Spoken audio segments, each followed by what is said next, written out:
Arabs have lived in this land continuously for thousands of years. When the first Jewish immigrants arrived from Europe, the Arabs received them well and even taught them the local agricultural methods. The Jewish immigrants perhaps did not arrive with bad intentions, yet they gradually pushed the Arab peasants, falahim, out of their places of residence.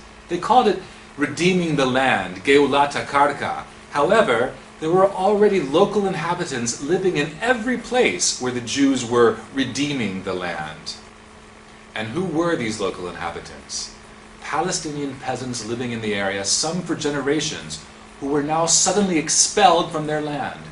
This is what happened in Emek Hefer, once called Wadi Harareth, in Nahalal, once called Mahalul, and in Ein Harod, which was once called Kfar Nuris.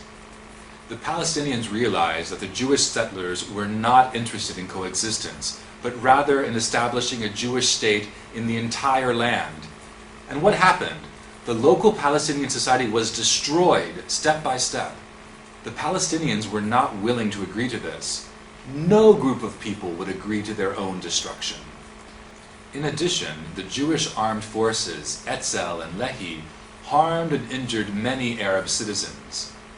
In 1947, when the UN decided to partition Palestine into two, for Palestinians and Jews, the Palestinians realized that they would not get a fair partition, since most of the countries in the Western world supported the Jews.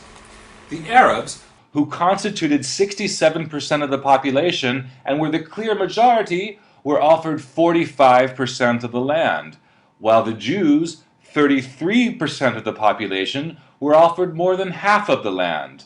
Clearly, the Arabs could not accept this offer. And yet, the Jews were not satisfied with what they received. First, they drove Arabs out of mixed cities, such as Tiberias and Haifa, and after that, they expelled Arabs from places intended to be part of the Arab state, such as Lod, Ramleh, and Jaffa, and they destroyed hundreds of Palestinian villages.